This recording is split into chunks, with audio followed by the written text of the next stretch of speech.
Do you have a desire for something more in your Christian walk? Do you have a hunger for the deeper things of our God, whose name is Yahweh in Hebrew? Be encouraged, be inspired, be informed as you search out the truth. As it relates to the Christian and Hebrew history of our faith in Jesus, whose name is Yeshua in Hebrew, Dr. Larry J. Pratt and Rabbi Paul Todd will share the scriptures in our Bible that God said are forever and apply to all Christian believers. These scriptures will reveal the constitution and nature of the soon-coming kingdom of Yeshua, when he rules as our king on earth. In Matthew 25, there are 10 virgins who are called the bride of Jesus Christ, and they are righteous. But only 5 have enough oil. And what did Yeshua, Paul, and others intend for Christians to do when they said, "Follow me"? Is this a reference to the bride of Christ? Get your coffee, get comfortable, and hear a right now word of God of how Torah, or God's teaching and instruction, is to be written upon our hearts. This biblical wisdom will illuminate our Christian walk and help us to be the salt and light that is forever and has never changed. Learn the blessing prayers of Yahweh over his bride and our children and our grandchildren for greater blessing, such as protection, healing, revelation, and answers to many questions. Kibbutz Galuyot, the ingathering of the exiles, the Galut. There'd be us. Sound the great shofar for our freedom and raise the standard to gather our exiles and gather us from the four corners of the earth. Blessed are you, Yahweh, who gathers the dispersed of his people, Yisrael. And the completion of the Amidah. May the expressions of my mouth and the thoughts of my heart find favor before you, Yahweh, my rock and my redeemer. Please be seated.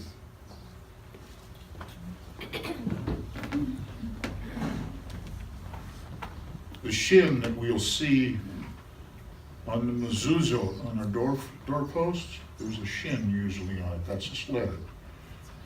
And it stands for Shaddai. He is El Shaddai. Scripture readings for this week. Ta-da. Okay. Shemini, which is 8th. Just the 8th one, okay?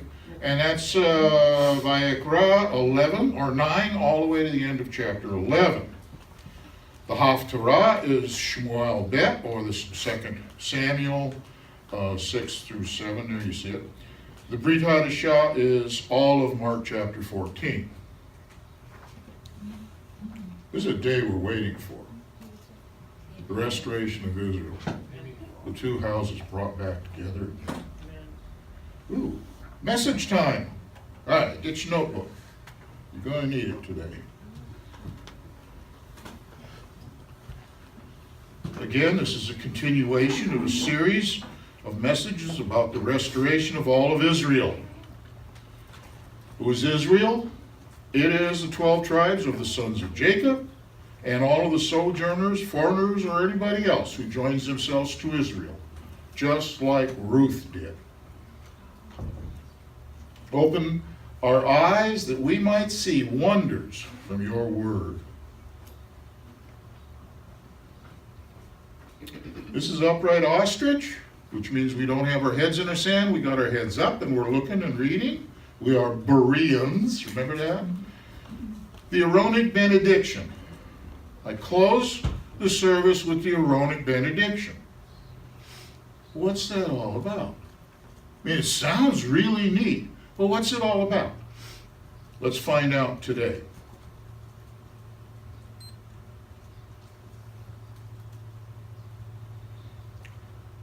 The Aaronic benediction, or priestly blessing, is Bamidbar in Numbers 6, 22 through 27. And it's called Barakat Kohanim. I'm having some troubles today with the old brain not working. Sorry. In Numbers 6, 22 and 23, it says, "And Yahweh spoke to Moshe, saying," okay, that means it's his command. All right, got that part? "Speak to Aharon and his sons, saying, This is how you bless the children of Israel. Say to them this blessing. It closes, thus you shall put my name on the children of Israel, and I myself shall bless them. Hang on to that key phrase, that last verse. It's missed. We never say it anyway, we just say the blessing. But the priests have got the purpose of putting their name, whoa, mashed the wrong button, all right. Their purpose is to put Yahweh's name on the children of Israel. And Yahweh himself will bless Israel through the priests. All right, we don't have a priesthood anymore. That's no excuse. The leader, worship leader, the congregation leader, whatever, can go ahead and say this blessing. You can say the blessing over your wife and children.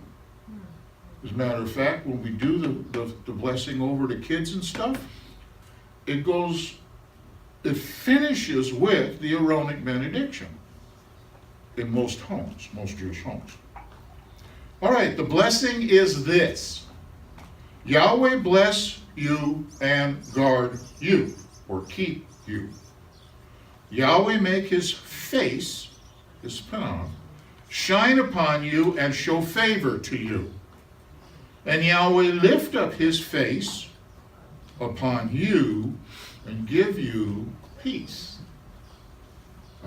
Let's look at some words. I like this. That is a scan of the blessing that is found in the Torah scroll. It's exactly what it looks like on those two scrolls over there and in every scroll in any synagogue anywhere. Can you read it? We'll get to that. Oh, there, you'll notice that it's just the consonants right there. Oh, yeah. All right? Easy piece of cake to read, easy peasy. This is the same thing taken from another book, and this is the vowel points, all them little dashy things and dot things and all that other stuff that's supposed to help you pronounce it. If you can read Hebrew, if you can't read Hebrew, it doesn't matter anymore. You can't pronounce it. Why do I keep going on about Hebrew? I'm just going, it's not to show off.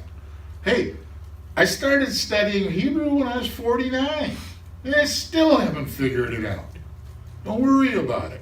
I keep going on about Hebrew for this one reason.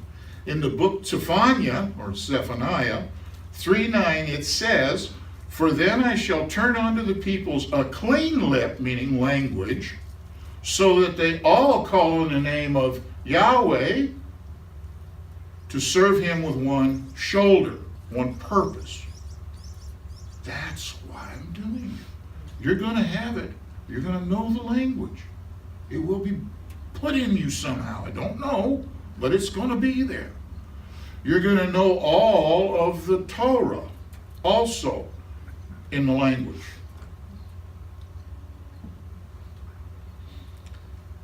Okay, I know you've heard about these jots and tittle things. So what I'm going to say is going to be different from what you have heard. I won't say who's right or who's wrong. For truly, Yeshua said this, "For truly I say to you, till the heaven and the earth pass away, not so much as a jot or a tittle shall by no means pass from the Torah until all is done." Is it all done? No. Nope. So it's still good. Now there's something found in this Bamidbar 6:22 through 27 in the scroll. You notice those spaces. Those are tittles. It's put there for a reason. Tittles are also larger and smaller letters, and so on. We ought to have a class on that someday. It's fun. You will, it'll knock your socks off. It's so great. Anyway, I look at these, I believe that these spaces are a kind of a salah, a pause between parts of the blessing to allow for some reflection and introspection. That's my opinion. And it just seemed, why would you stick this space, especially the way you got it there, like that? Words. Love word studies. I love studying Hebrew words. I want to make it so that you do too. You don't need to know the Hebrew. You get one of them, these tablet things or some other books that have it with the Strong's number. Mash on the Strong's number and find out what the word means. Okay. In that line, the second line down, it's saying that, and you shall bless the children of Israel. That thing that's circled is the word for bless. Barak, Baruch. It's usually pronounced Barak. And that's the Hebrew word for bless right there. I said that. And here it is again. Yivareka ka, Yahweh, v'yishmereka. It may sound like I'm not saying Barak, but I am. It's just drop a vowel, add a vowel, move some things around, but it's the same consonant. And that's the Hebrew word for bless. It also appears elsewhere in there, but we're going to talk about the word bless. Barak, to bless. It's a verb. Barak also means, this is the full meaning. All right, here's what you got. This is what our Bibles say in English. To bless. God bless you. Yeah. Nope. Barak means this. To bless abundantly. To bless altogether. To bless greatly. To bestow set apartness, that's holiness, on someone. To watch over someone protectively. To declare approval and support for someone. That's all tied up in that Barak word. So when you get blessed, that's what's being put on you. Not just, God bless you. There are times when you need that holiness applied to you, where you need something to protect you. That's what's happening. There's more to come. Ahit Barak means to be blessed. It's another word. There are similar words. Bracha means blessing.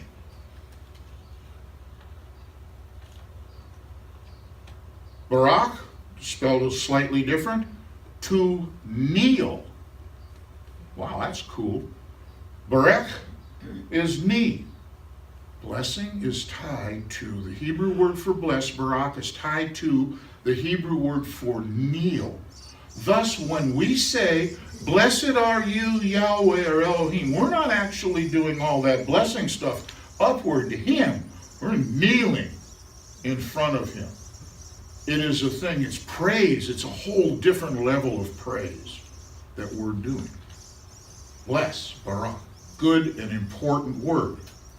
Okay, I had this thing done. There's like 9 pages of it. We looked at every word. We're not going to do that. You'll like that part.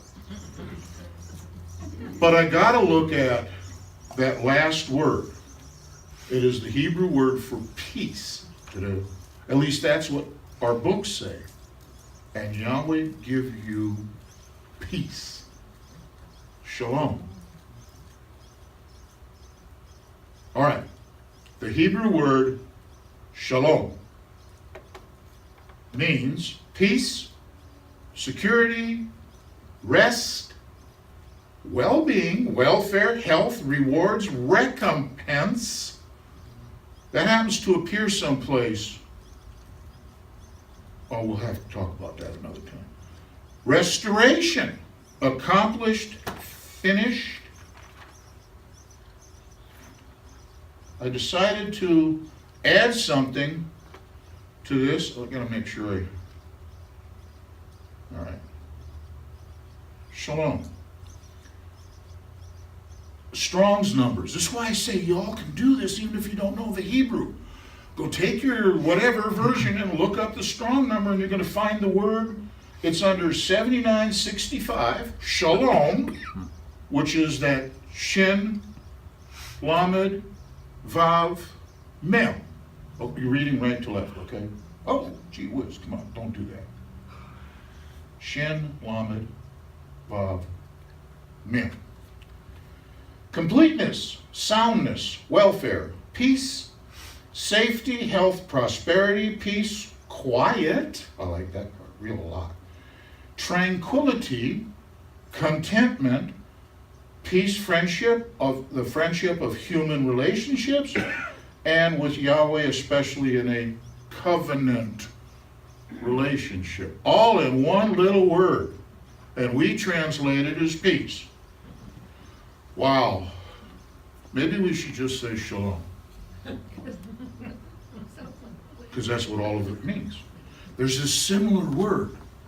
If you take out this little vav thingy, this little letter right there, take it out. It's a vowel, it's not a consonant. It becomes the same word. Often pronounced shalom, shalem. Here's something that's really, really cool about this. It is to be in that word, shalom, is to be in a covenant of peace. To be at peace. To be complete. To be sound. To be finished. I'll come up on that again. To be ended. To be uninjured. To make whole or good, restore. To make compensation. We are going to receive that peace. Recompense, the compensation. Pay, to requite, recompense, reward, and to make an end of. Yeshua's on the cross. Last thing he says. It is finished. That's not what he said. He said, okay, get this right. Tashlam. Tashlam. Shalom. Which means it is finished. Guess what else it means? To be complete. That part is completed. To be ended, to be uninjured. Was he saying that, okay, I'm dead, but I'm not injured? Now, we've seen the movies. They don't do justice to what that flogging thing, what was it, what the Romans did to people. No way in the world do we have a visual of what that looked like. To be uninjured.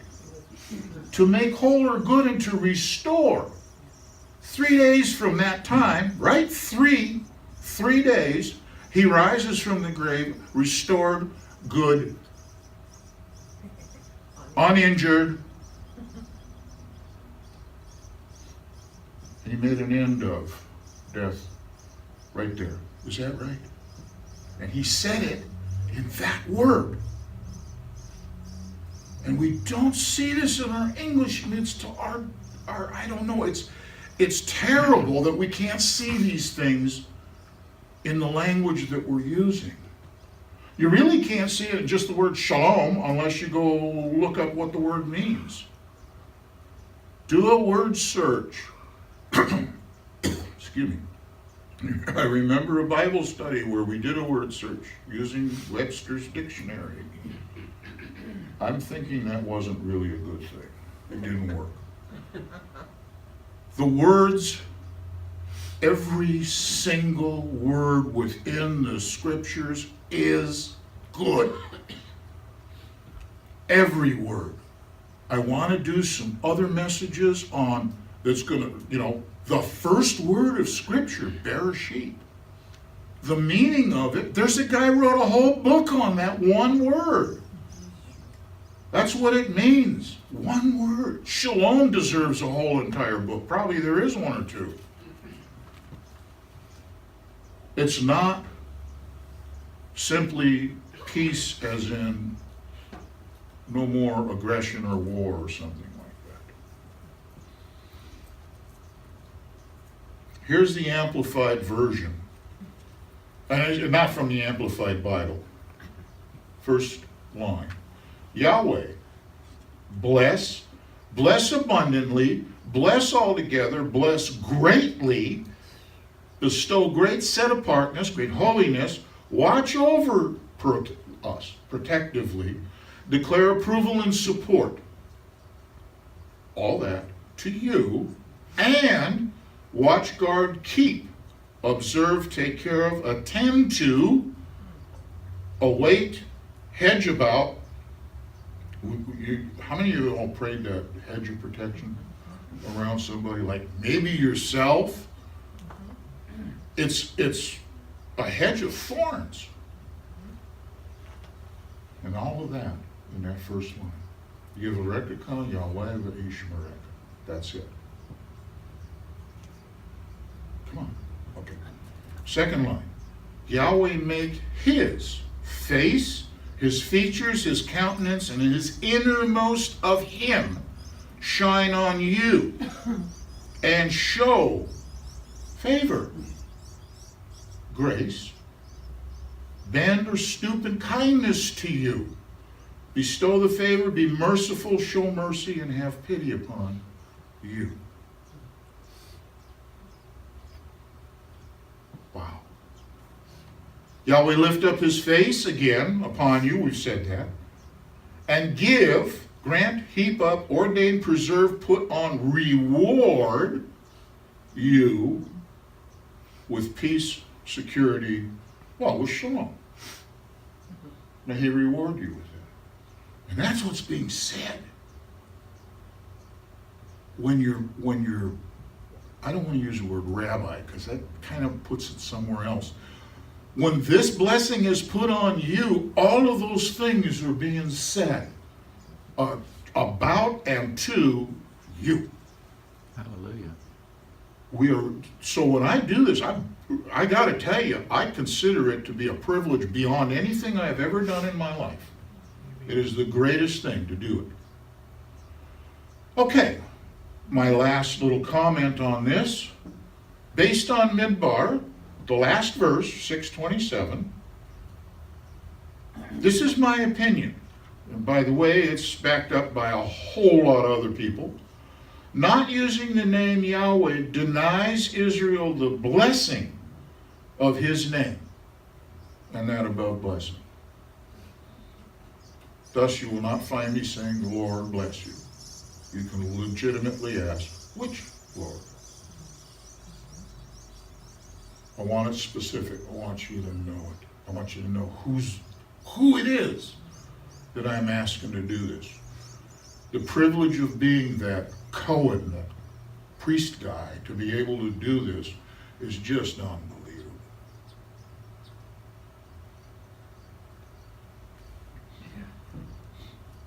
As just a closing comment, I play around with calligraphy a little bit. There's a calligrapher in England who did the Bible.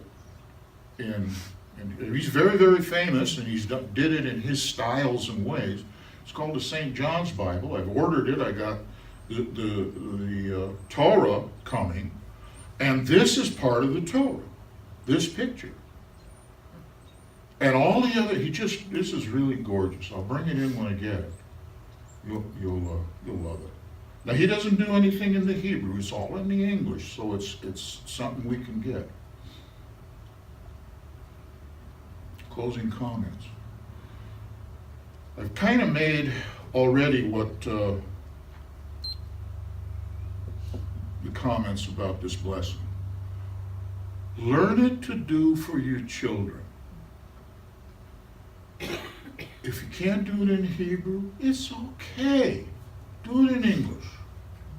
What's so hard about that? We know this. You can put it on a nice, pretty little plaque or something, or whatever you want to do. It's something every one of us can do. Put it on your wife. Put it on your husband. Put it on people. Your people. Somebody once told me, if you don't like the guy, pray for him. And after a month or so of that, wow, your whole attitude towards him is going to change. What happens if you do this? Okay. Commentary on the praise and worship. Ancient of Days. I went and looked that up. That's what he's called. Yahweh's called the Ancient of Days, particularly in Daniel. Jeremiah uses the term ancient paths. We are to follow the Torah path. Yes. My eyes look to Yahweh in whom my heart is. There's that song, Holy Spirit, Rain Down. Now, when I wrote the notes for this, I spelled rain, R-E-I-G-N.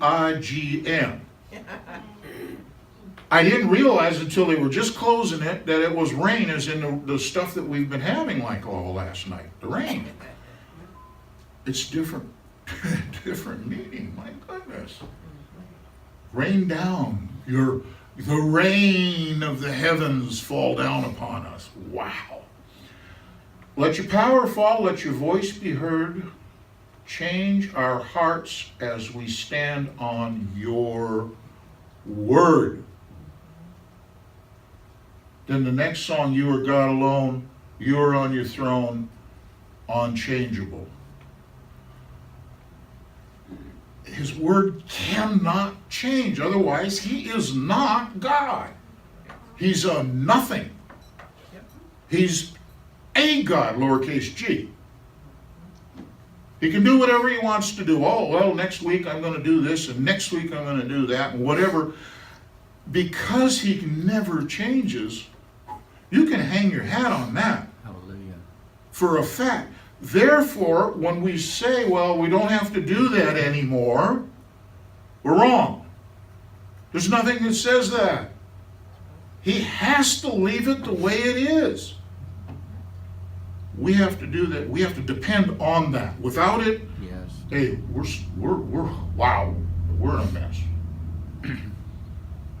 And that's one of the things that that's a thing that caught me as I started into this Messianic study when I was 49.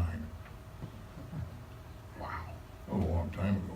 Anyway, the idea that he's not going to do something or say something, and then down the road, oh, well, I didn't really mean all of that.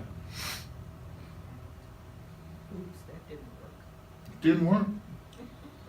Okay, once we know the truth, we are never the same, and that's a fact. We're going to have to continue this. Do you guys like the Hebrew study a little bit? Yes. Yes. How about the word grace? Yes. That ought to take a while. And why is Hebrew so important? It's in the first line of the Torah. It's hidden in 2 Hebrew letters. Want to know about that? All right, way cool. I like this. Today's Torah portion. I love this Torah portion. Last year when I did it, because that's when I first got a little taste of what the meaning 8, the number 8 means in this Torah portion, 8. Okay, and and I wanted to preface all this because during worship, the Lord just took me back to when I was a kid, laying out there on the ground, in the grass or wherever it was. I just remember laying there and looking up at the sky, and it may have been during the daytime, it may have been at night, thinking, okay, God, you're up there somewhere, just thinking this in my head, and saying, where are you? You know, did y'all ever do that as a kid, just looking up at the sky because of things you've been taught about God, and you're thinking, okay, God, we've never seen him, or anything, but there he is. Well, today's Torah portion is about him appearing. So isn't that cool? So I want to try to relate a few things from this Torah portion to actually what we can experience as the bride of Christ, his appearing, okay? And probably be an answer to that prayer. Okay, just kind of review of a few things. There's 7 days in the week, right? And I want to make a few connections here with what's going on with this Passover, first day and last day of unleavened bread that we've just experienced. Okay, there's 7 days in a week. 6 of those days are for man. one of those days, the seventh one, is a Sabbath rest. It's for God and us too. There are also 7 years in a sabbatical cycle. 6 years are for man, and then the 7th year is one for the land to rest. It's called Sabbath rest. And then there's 7 millennia of ages, okay? 6,000 years for man, and then the 7th one, beginning in 6001, is the Sabbath rest for 1,000 years, right? That's in our Bible, okay? And then there's the number 8. So I'm going to connect some of these things, you know, that we experience on a weekly and yearly basis to the number 8.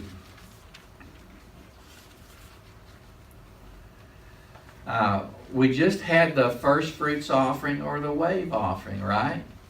We had the Passover, and then we had the Shabbat during unleavened bread after Passover, and then we had that wave offering on the next day, which is Sunday, and you know, and then it says count 7 Sabbaths, and then the 8th Sabbath is Pentecost. Okay, so I'm trying to relate a few things with what's coming up. Leviticus chapter 9, verse 1. And it was on the 8th day. Now to me, and there may be other instances of it where our Bible teaches us about the 8th day, but to me this is the most obvious place in our Bible that teaches about the 8th day. And so it's going to teach us what this means a little bit. And it's preparing us for the 8th day, which is one of the fall feasts of God, right? It's one of the fall feasts of God. So it says and it was on the 8th day that Moses summoned Aaron and his sons and all of Israel. So here, on the 8th day, Moses summons all of Israel. They make an offering, they mix it with oil, and then God had told Moses to tell the people, today the Lord is going to appear to you. You get it? On the 8th day, the Lord is going to appear to you. Now, he had appeared to them on Mount Sinai, but, you know, he took them from there, and now they had to do all these things, you know, the clothing, the way they built the temple, and they've been doing that for one whole year, and now God tells Moses, tell the people, today I'm going to appear to you on the 8th day. And then in verse 23, it says, and Moses and Aaron went into the tent of meeting. Then they came out and blessed the people. That's the Aaronic blessing, I'm sure. And then it says, and the glory of the Lord appeared to all the people. This is on the 8th day. And then it talks in chapter 10 about Aaron's son, Nadab and Abihu, dying. Okay? Now, and it says that, and Aaron's son, Nadab, and they were two that went up on the mount with the 70 elders, Moses and Aaron, up on the mount to observe that Passover meal with God. And Aaron's son Nadab and Abihu each took his pan, put fire in them, and placed incense upon it, and they brought before the Lord foreign fire, which he had not commanded them. And it says, then fire came forth and consumed them. They died before the Lord. Now, you think, well, this is a mean God to do something like this. I mean, these are men who are passionate, obviously very passionate for the Lord. They're Aaron's sons, the main two. They're helping him in the tabernacle here, and then they die. So, could you be passionate for the Lord, say like the church, and still die before the Lord? I'm saying it's possible. So, and then it goes on and tells why they died. And because they were probably doing Torah, right? You know they were doing Torah. They received it at Mount Sinai. So you know they were doing Torah. They were doing everything as far as they knew. But rabbis teach that they may have gotten a little excited, because when you're serving, it's like drinking and driving. You just don't mix the two. When you're serving the Lord, teaching, you don't mix the two. It says, do not drink wine that will lead to intoxication, in verse 9. So the rabbis teach that this is why they died. Or why else would this have been mentioned right after they died? Okay? And so they teach that that's probably why they died. Now, in Numbers 6:20, it says you can take a Nazirite vow and devote yourself to the Lord, and then when you're finished with your vow, it's okay to drink wine. So, this is something I've been struggling with for the past year, really, whether to have wine at Passover or not. We have grape juice. I always had grape juice at Passover, But the more I study it, the more I think that if you're serving the Lord, especially on a high holy day or on a special day of His, that probably you shouldn't drink it. That's what I'm thinking, okay? Now, if you want to drink it at some other time, I think the Bible teaches that you can, but you're still supposed to do it in moderation, just like everything else, And then he says, and then he says, because my people, he says, my people, Aaron, Moses, Nadab, and Abihu, they need to be able to distinguish between the holy and the profane, between unclean and clean. And then here in Leviticus 11, we're going to get into the food laws, okay, where God teaches Israel what's clean and unclean. So, can you think of another place in our Bible where godly people, God killed them? Our Torah portion in Samuel.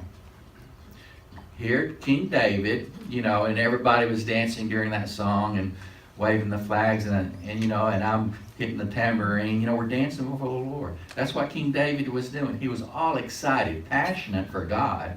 He was bringing the Ark of the Covenant from where it had been, and I forget his name, Obadiah's house or something, and his son, who had been with the Ark, was one of the men who were escorting it to the tent of meeting, or to the tabernacle, David's tabernacle in Jerusalem, from the house.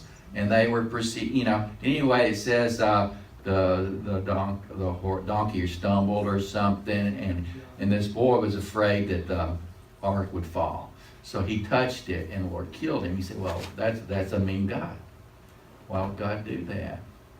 And but then, so that's another example, and that's in Samuel. What's another example in the New Testament of God killing people for not observing, for not making a distinction between the clean and the unclean, the holy and the profane? Ananias and Sapphira. Right. Ananias and Sapphira.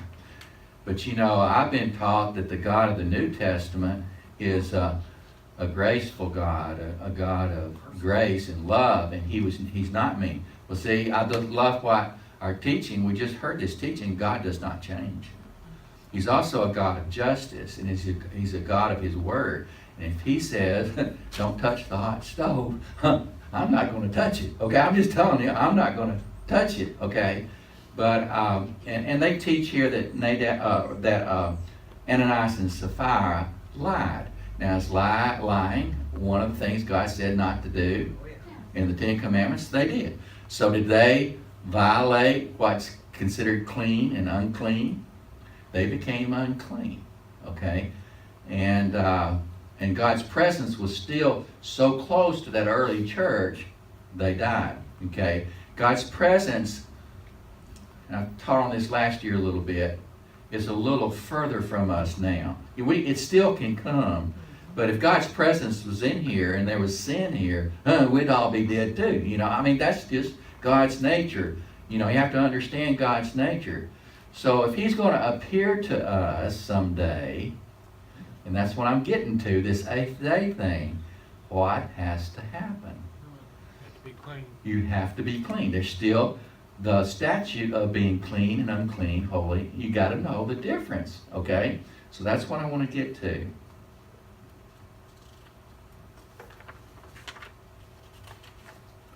And then in Leviticus 11, it's, I'm not going to get into all the verses on what animals and creatures are considered clean and unclean. It's pretty obvious, but God does not change. He calls certain things foods, certain things that God made things that are considered food, and then God made things that he considers not food. The things he considers food is called broma. In the vision that Peter had, I'll get to that in a minute, he saw a vision of clean and unclean foods. Okay, so we'll get to that in a minute. So when I read that story, and I think it's Acts 15, I come away with a different interpretation of Acts 15 than most people. Most people read that and say, okay, God's telling Peter he can eat anything he wants. When he's not talking about, because he didn't change the food laws, okay? So, can you be close to God, passionate for God, and violate the food laws or anything else he says do, and be killed? I'm saying I'm just saying, consider it a possibility. And what you have to do is you have to go back to see the Bible's written to help us as an example, to teach us, okay? So we have to see, and what I'm going to share with you are how maybe it hasn't changed. It's still the same, okay?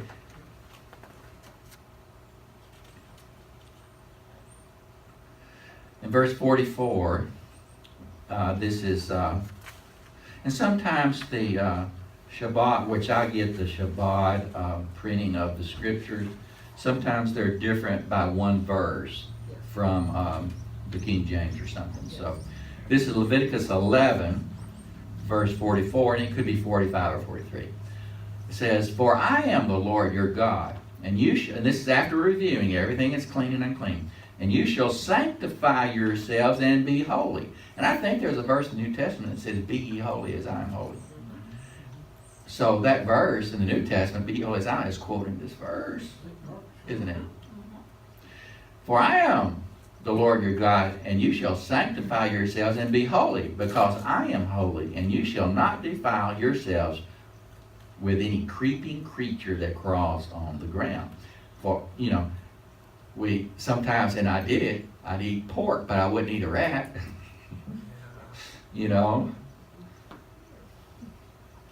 Where are you going to draw the line? Well, I'm going to draw the line with what God says is food, okay?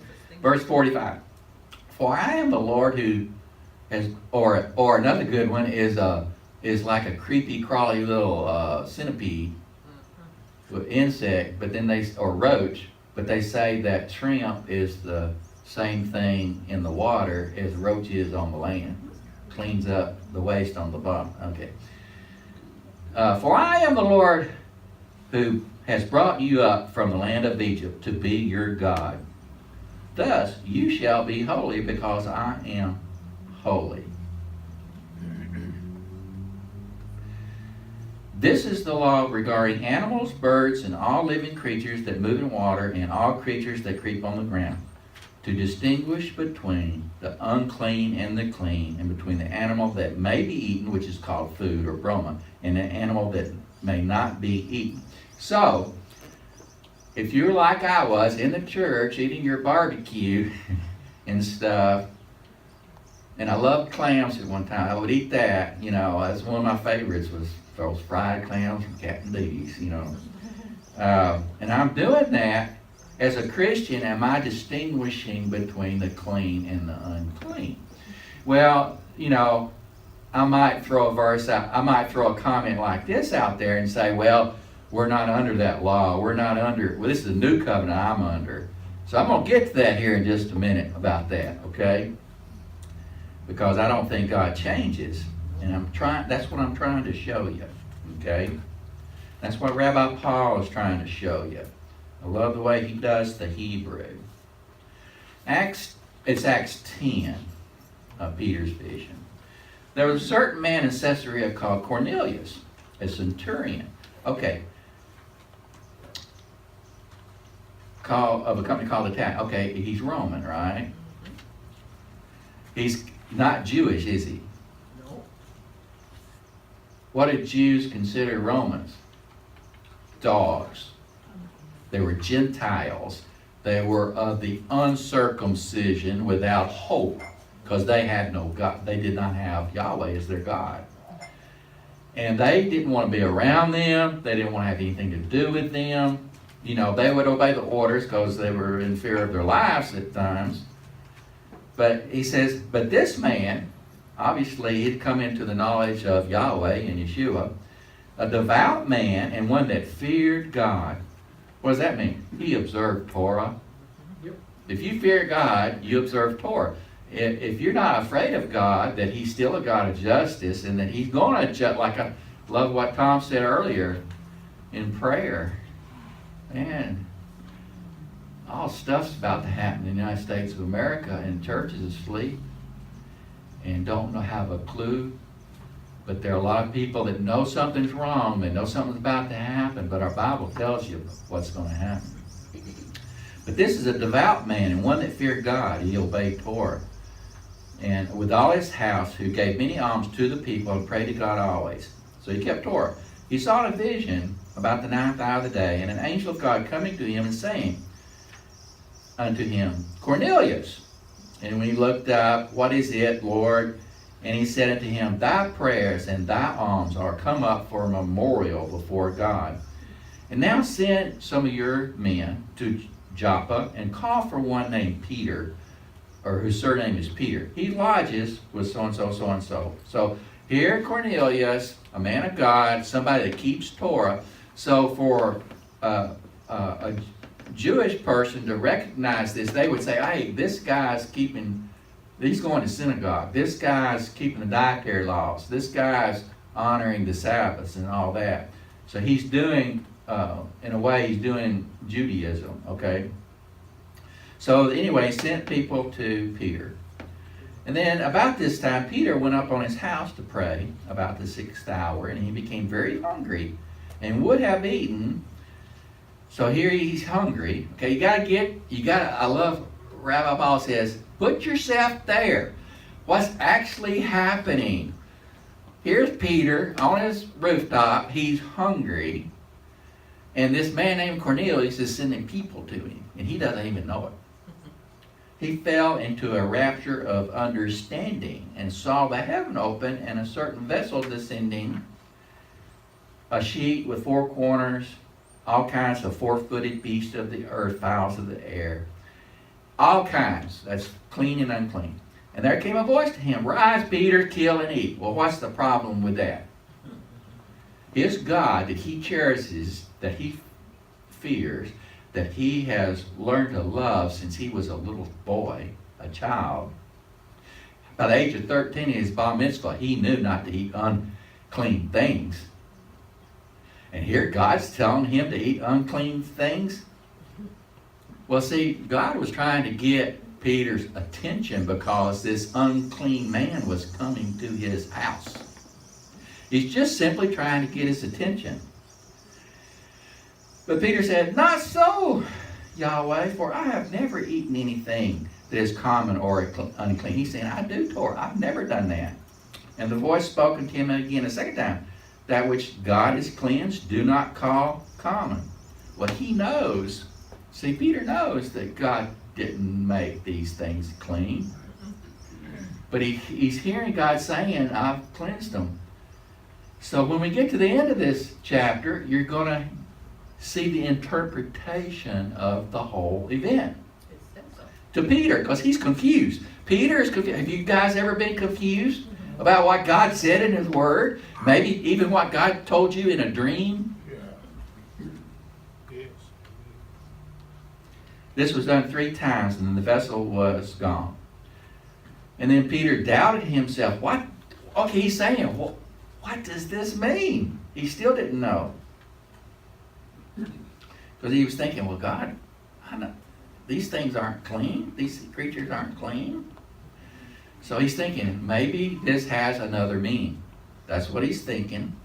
And then Peter thought on the vision. The Spirit said to him, Holy Spirit said to him, I'm sending 3 men to you. Go with them, doubting nothing, because they were Gentiles, they were dogs, they were heathen. Normally he would not go with them, but because of this vision he has, he goes with them. And the Holy Spirit is helping him, so he goes with them. And then they said, Cornelius the centurion, a just man and one that fears God and of good report among all the nations of the Jews, was warned from God by an angel to send for thee into his house and to hear words from thee. Cornelius was wanting to hear Peter talk to him. Then Peter opened his mouth and said, Of a truth, I perceive that God is no respecter of persons. Okay, I've heard that phrase used a lot in the church. Well, if it's true, then God's created Jews and Gentiles the same. And that the Jews aren't to consider Gentiles dogs just because they have no hope. They don't know who God is. And then in verse 35, then it says, and here's the interpretation of the dream. But in every nation, he that fears God and works righteousness, Torah, is acceptable to him. That's the interpretation. That has nothing to do with food. It's just that God used something Peter was familiar with to get his attention, to teach him that all men in God's eyes are his creation and can be saved. So my question is, church, if you're there on Facebook listening, I hope you are, or you're online at SoundCloud or YouTube, are you going to believe what I just told you? What Peter just said is true and still eat pork, lobster, shrimp? Are you still going to do that? When I just told you that's not what it means. Are you going to eat anything you want because you don't like people telling you what you can and cannot eat? Are you just like Eve in the garden? When God said, don't eat of this tree, and you did it anyway? Are you going to be stubborn? I've been stubborn. I'm just saying, maybe you need to give it more thought. Maybe you need to find out what the Bible truly teaches.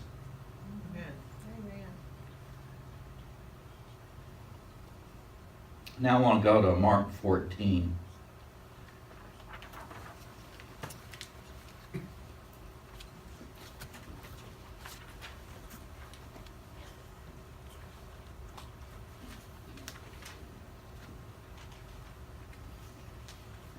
Here in Mark 14, verse 24, Yeshua says, This is my blood and the New Testament which is shed for many. A better word for testament there would be covenant. Or another word would be oath. Oath. Yeshua said, This is the blood of the new oath, or the new covenant, which is shed for many. So is Jesus saying that you're still in covenant if you follow him, say a sinner's prayer? Verse 24 says you're still in covenant. You can't say you're not in covenant when you say a sinner's prayer and agree to follow Jesus. You're still in covenant. He's saying, this is the blood of the covenant. That's what he's saying. So that means you're in covenant. What covenant are you in? Well, the covenant that he was in up to that point, that Yeshua was in, and Peter and all the other apostles that were in, was they put the blood of a lamb on a doorpost, right? We just did Passover. That was the covenant. So what is Yeshua saying? What's Yeshua doing here? He's saying, I'm changing one little thing in the old covenant. It's no longer going to be the blood of a lamb, because I'm going to become the blood tomorrow. He didn't tell them that, but that's what he was saying. I'm going to become the blood that you put on your doorpost. He was changing one aspect of the covenant. Why? Because the veil was torn. They could no longer get their prayers answered by the high priest. See, the high priest had to take their prayers before God so that they could be forgiven for the next year or the following year, or however that worked. See, it was his prayer. That's how they were forgiven. It was through the high priest. Well, there's no temple, right? The veil was torn. There's no temple. Yeshua is our high priest in heaven. His blood on the altar. See, so he was just saying, I'm going to be your high priest now. Not that man that you go to when you need your prayers answered. You can come to me anytime. Nothing else in the covenant changed. Do you understand that? Covenant's still the same. Nothing else changed. So here's my question. If you do communion, you're entering into a Caesarean vassal covenant agreement, because that's what Adam was in, that's what Abraham was in, that's what Moses was in, that's what Yeshua was in. It's a conditional thing. I will protect you. These are the promises I'm going to make to you as my entering into this agreement, this covenant. It's a blood covenant. It's the same thing with our wife. When we say vows, those vows, that's a covenant. And it's the same thing we enter into when we say a sinner's prayer. Nothing else has changed. So if you still want to do things your way, like I did, you will crash and burn. I can promise you that. I can promise, because I did, and I don't want to do it again. So I'm appealing to you, if you're listening online or wherever you are, if you want to be set apart, if you want to be the bride, the 5 wise virgins, you got to do everything God said to do. You got to do the 10 commandments. You got to do the dietary laws. You got to do Shabbat. You got to be modest. You got to do everything that he expects a believer to do. And that's my desire for me. And that's my desire for everyone here. And then the handout says all about the counting of the Omer. It's a daily reminder.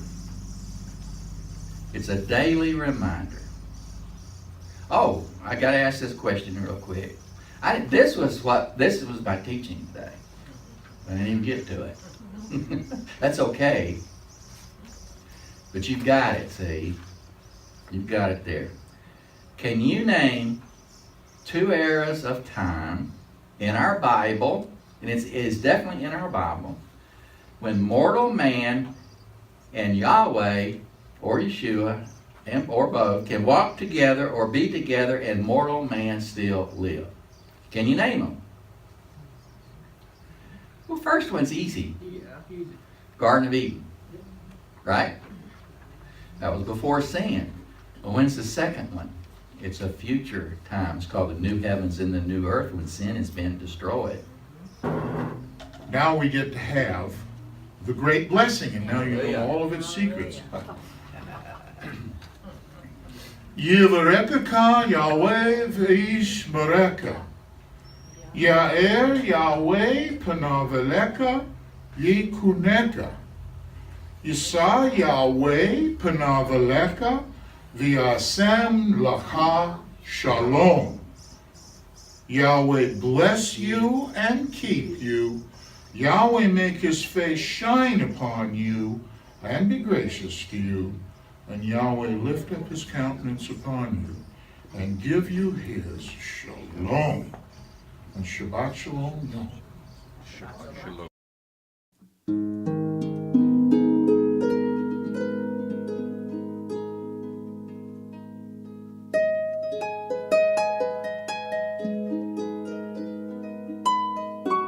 Amen.